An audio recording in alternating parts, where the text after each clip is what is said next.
All right. Welcome to Get Your News On with Ron. Sorry we are a few minutes late. People are going to start trickling in here soon. This is Get Your News On with Ron, the world's first viewer-curated streaming news show.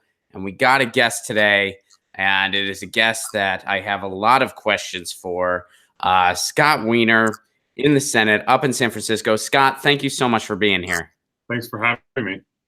So I wanted to make this very net neutrality focused. One of the things that we do on this show, net neutrality and municipal broadband, is kind of a cause that I've taken up here in Southern California, and I've had conversations about it with many different people.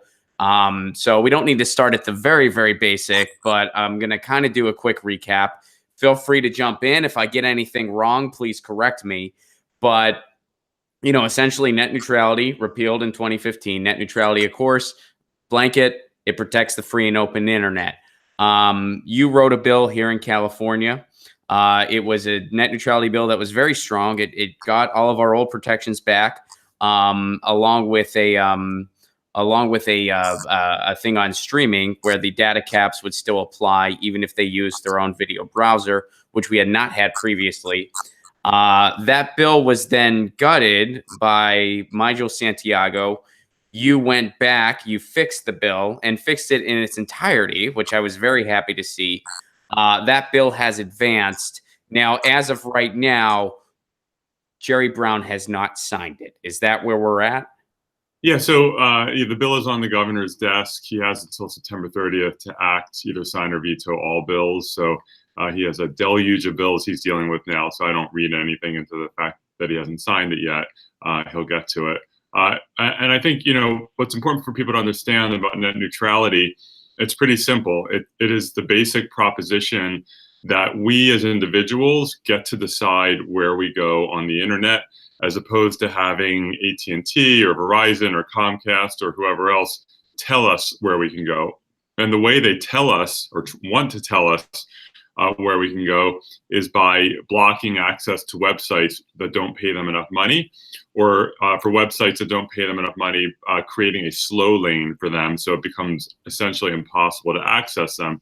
And so what will happen is without net neutrality, you'll get your data plan or your internet plan, and you'll be limited where you can go. It'll be a situation where here are the 5 news sites you can access. Here's the 1 search engine you can access. Here's where you can go shopping because, Banana Republic paid us a bunch of money, but J.Crew didn't. So we're going to make it impossible to access J.Crew, whatever the case may be. And so, the internet is at the heart of our democracy, of organizing and activism, of our economy, of our healthcare system, our public safety system. Everyone relies on the internet. It's not a luxury. And net neutrality ensures that we can access whatever we want to access on the internet. The bill, this has always been a hard bill, and it was a big fight throughout. We did have a hitch at one point where the bill got severely watered down, but we were able to put it back together again. And I want to thank Assembly Member Miguel Santiago for working with us to put it back together again and to help us move it through the Assembly. So I'm really proud that we have it on the governor's desk. We got to get it signed into law. And of course, if the governor does that, these telecom and cable companies have promised that they will sue us, and we'll have to fight them in court. So let's go to that then, because now the accompanying bill that Kevin De Leon had, which basically that assured that all state entities have to follow, can only work with carriers that follow net neutrality laws.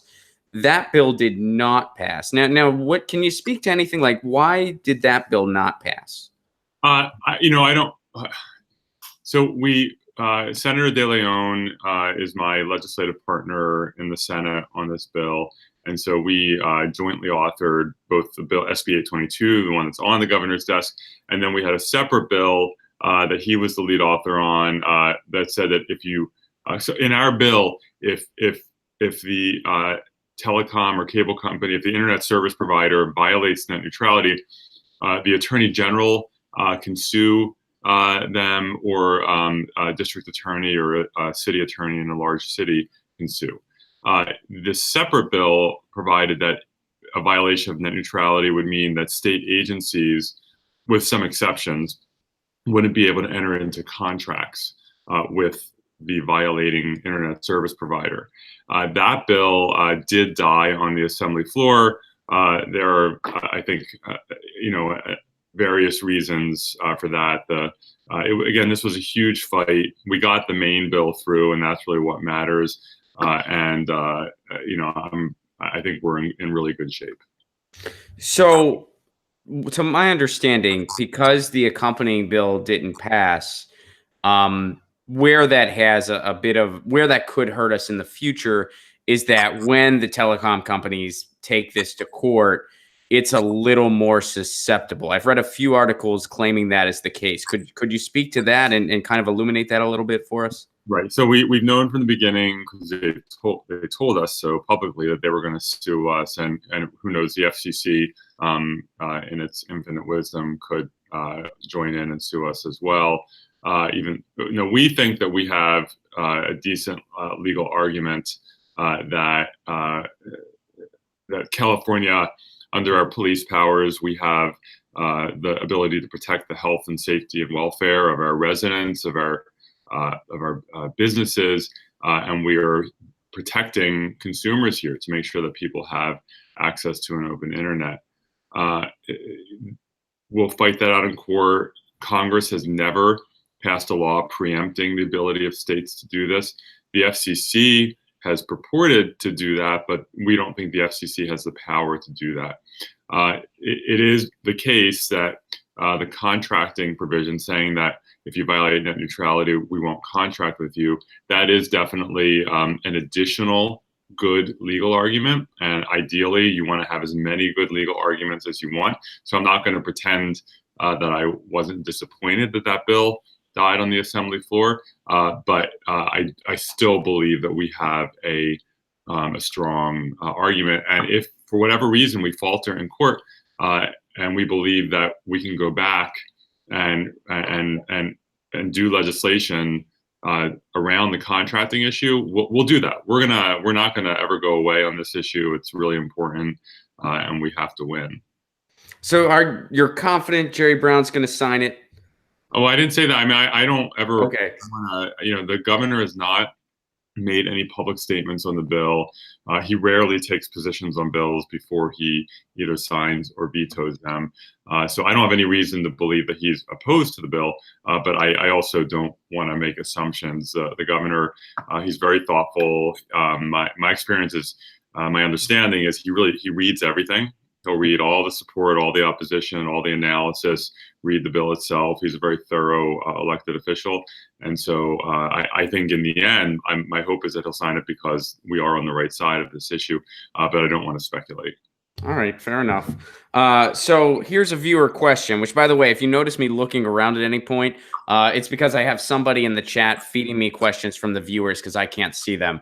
So don't ever think I'm not paying attention or anything like that. But going on that, there's a viewer question. So if Jerry Brown doesn't sign it, what would the next steps be? Would it just go back to you guys completely? Like what would happen next if he doesn't sign it? Well, if the governor were to veto the bill, we would have the option, and I think we would take a hard look at reintroducing it next year, because again, it's an important issue, and sometimes a bill takes a couple of tries when it's a hard one to get it done. But right now we're very focused on just making the case to the governor about why this is a good bill and why he should sign it and keep California on the cutting edge of innovation. Have you had any direct conversations with him? Anything you're willing to share? Like, have you, been like, hey, net neutrality is great? I have not directly spoken to the governor about this bill. My staff has been keeping his staff updated for a number of months on hard bills. We find it helpful just to always keep the governor's staff updated on what we're doing. And so we wanted to make sure that when the bill does get to the governor, you want his staff to be really familiar with the bill so that they can brief him on it. But I have not spoken to him directly about the bill. So you're in San Francisco, where you have on one side, you have the big internet service providers They have a presence there. And they, of course, are against net neutrality because without net neutrality, they could make even more money. I mean, they're already getting record profits, but why not make more, right? And then, of course, you have entities like Google and Netflix, and they are pro net neutrality. Now, let's be honest here. They're not pro net neutrality for the same reason I am. They're pro net neutrality because it helps their business model, and I get it.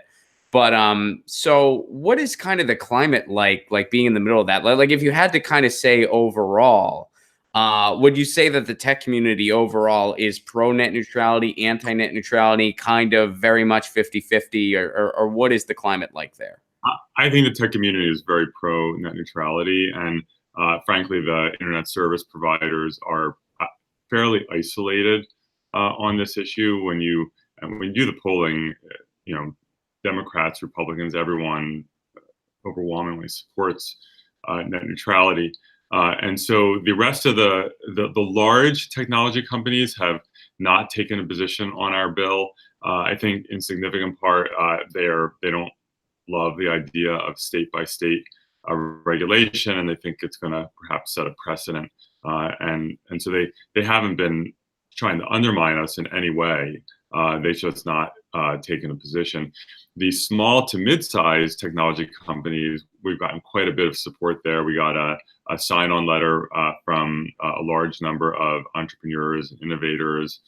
We also got a sign-on letter from a number of mid-sized technology companies like Etsy and Twilio and GitHub, Medium, a number of other ones strongly supporting the bill. So for anyone just tuning in, we are talking with Scott Wiener, the author of the bill SB 822, the bill for net neutrality in California. We're talking about where it's at, where it could potentially go, what's going to be next in this fight. So Scott, not all the viewers here are in California, but we talk about this issue a lot. And one of the things I remind people, look, you want to see any state net neutrality bill go forward, even if you don't live in that state, and especially when it's in a state like California, because California is very big. And basically, when you have states passing their own net neutrality laws, then all of a sudden you strip away the profit incentive from these ISPs because they think, gee, we want to unroll these new packages, where we kind of screw people out of certain internet access to make more money, but we can't unroll it in California. We can't unroll it in New York. So now all of a sudden, our hands are kind of in the air, and it would take more on our end administration-wise to kind of price gouge people. So we're just not going to do it. Would you agree with that assessment? Well, I do think that, California being the largest state and the fifth largest economy in the world on its own has a national impact, but especially if other larger states come in as well. For example, we saw in New York where Democrats control the assembly with a supermajority or a strong majority, but there's been this weird thing in the state Senate where some rogue Democrats have aligned with the Republicans and given Republicans control of that chamber. That may be changing. A bunch of those Democrats were kicked out of office. Someone I know very well, actually a law school classmate of mine, New York State Senator Brad Hoylman, introduced a bill that was similar to the bill we have here in California. And my hope is that next year, maybe they'll control both houses and be able to pass something similar to what we passed. And if you have California, New York, maybe New Jersey too, where they're trying real hard, and once you start having multiple large states, you create national momentum. So there's a question here, and this is a topic I wanted to get to. One of the things that I'm working on here in Southern California is municipal internet. The way I see it is that municipal internet is the permanent fix for this issue. Now that being said, I am 100% behind all net neutrality bills. I like your bill. And I think that's important, but I feel like we're kind of just going to keep having this fight every couple years. We had it in 2015. We held the lines. We're having it now. We're working on holding the lines again. We'll have it again in 2021. And I think municipal broadband, when you take the internet out of the private corporation's hands, put it in the hands of the public, where it should have been in the first place. That's the permanent fix. So, do you have you entertained any ideas regarding municipal broadband?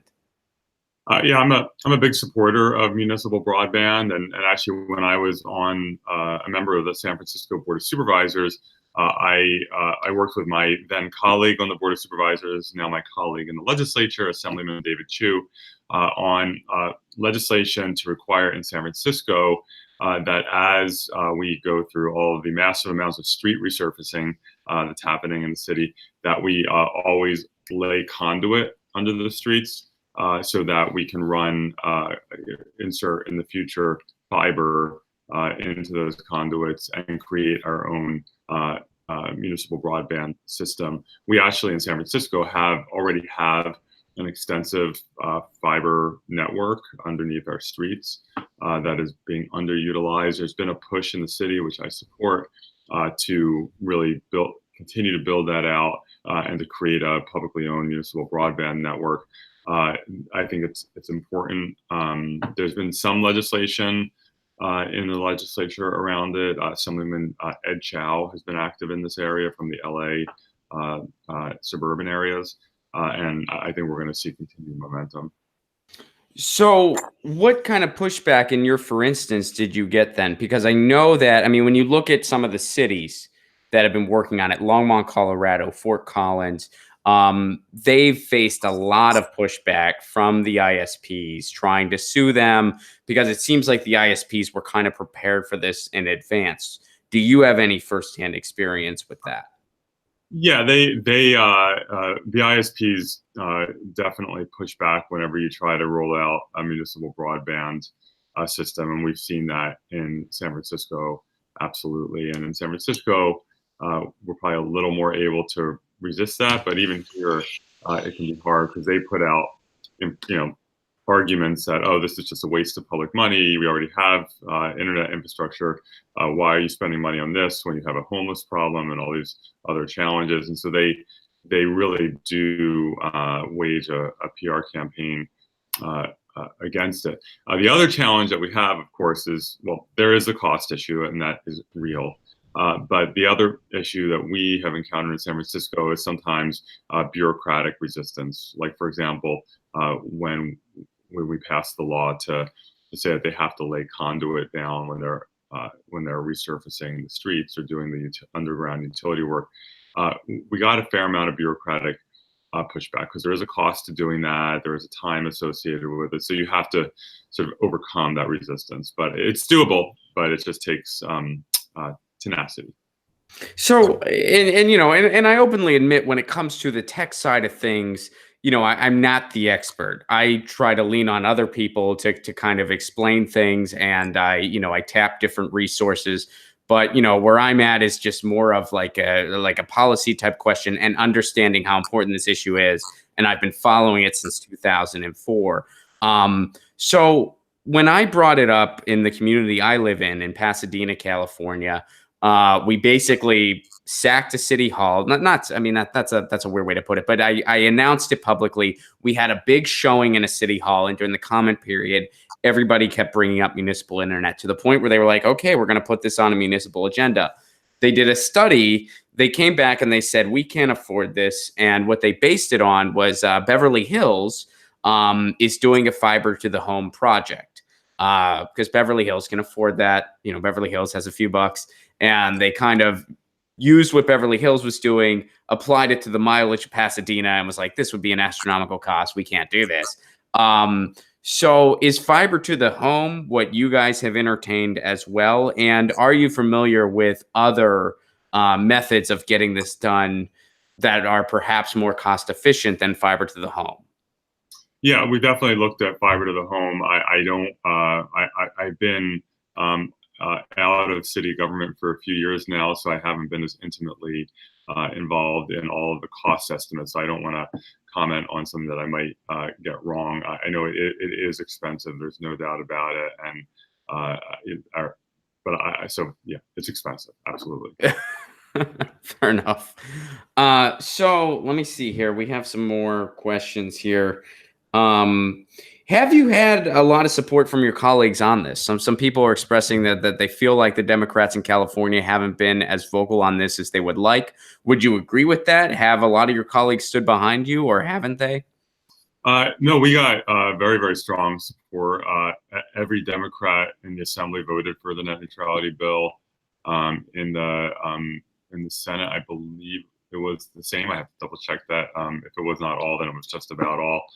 We also got 6 Republicans in the Assembly and 1 Republican in the Senate who voted for it. So we did get good support. And even during the tumultuous times, we always had good critical mass support among Democrats in both houses of the legislature. The internet service providers are definitely powerful, and they're used to getting their way. And but the Democrats in the legislature really this time said, no, you're wrong. Did you have any firsthand experience as far as getting some Republicans over to your side of things? Did you have any firsthand experience with that, and how did you kind of frame that messaging? I would talk to their Republicans who have a more open mind about these kinds of things and are a little more moderate on some issues. And so one of the something I think that to be as effective as possible in the legislature, you need to understand that not every issue is a partisan issue. And we fight with I'm a liberal Democrat from San Francisco. We fight with Republicans all the time on the issues that we all know about around immigration and women's right to choose and the LGBT issues and so on and so forth. But there are some issues that are really not partisan issues, and you can get support from at least some Republicans. And on this one, I definitely had a number of conversations with particularly Republican Assembly members who I thought might be more open-minded, and they were, and they ultimately supported the bill. Again, it was 6 out of, I think there were 25 Republican Assembly members. So that's a decent showing. So the way I like to frame our fight back on this is that there's 3 ways that I kind of highlight, and I am in favor of all 3 because I think this is an insanely important issue, and I have a little bit of a personal bias because it affects my livelihood and many others like me. But also, it's like the internet is just such a necessary utility in our world. And if we don't protect it, we're gonna lose it. There's no, like they came after the radio and we were silent. They took the TV, we were silent. They can take this too. And I say that the ways we're fighting back is, via state bills, and then also via the CRA, and then also via municipal broadband, which I think is the permanent fix. So that being said, the only thing we haven't touched on so far is the CRA, which is where, a quick reminder for anyone, and I know you're in the know, Scott, but the CRA would basically overturn the FCC's taking away of net neutrality in the first place. Do you have any firsthand experience with the CRA? Do you have any confidence of it moving forward? Do you have any confidence it could attain Trump's signature? So most of my, I've followed the CRA, so I have that information, and I've spoken repeatedly with my own member of Congress, Nancy Pelosi, who is passionate about this issue. Nancy has really played a very key role in helping us move our legislation through. She's checks in with me periodically. She was out at a press conference with us yesterday. And so I've spoken with her a few times about the CRA. I think it's a little harder in the House than in the Senate. In the Senate, they just needed a couple of Republicans to support it. I don't think they have enough Republicans signed on yet. If they do get it to the president's desk, I suppose when you have an unpredictable, unstable megalomaniac in the White House, it's always hard to predict what he'll do. It seems like he would probably veto it, but with him, you never know. If he's mad at AT&T on a particular day when he wakes up, maybe he'll sign it. That's how this guy operates. But I love the work they're doing on the CRA, and it's terrific. And we need to fight this battle on all fronts. The one thing I do want to point out is, I think there is definitely a belief among some that if enough states act, it'll put pressure on Congress to reinstate net neutrality. And if Congress were to step up and have a uniform federal net neutrality standard that is strong and comprehensive and real, that's terrific. I'm all for that. In an ideal world, it would be one uniform national standard. But I don't have a lot of confidence that they'll do anything. But even if they do, I don't have enormous confidence that it would be comprehensive net neutrality. I could see, particularly if the Republicans are in control, an effort to do a really watered down version of net neutrality. And so we have to be mindful of that, because we don't want them to do sort of a weak version of net neutrality and then preempt all the state strong net neutrality laws. So we just have to be very, very mindful. So then, and you're very diplomatic, and I totally understand that. But so then, would it be fair to say that you would say that state legislation from the political end of things, state legislation should be a higher priority than just putting all of our efforts into the CRA? Is that fair? Both very important. I think we should absolutely not back away from our federal battle. I think we need to fight them on all.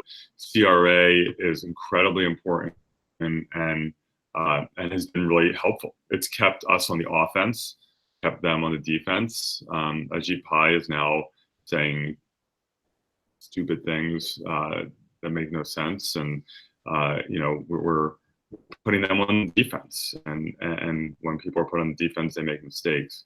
And so I think we should continue at all levels. So you're implying that the internet infrastructure does not look like a plastic straw? Yeah, well,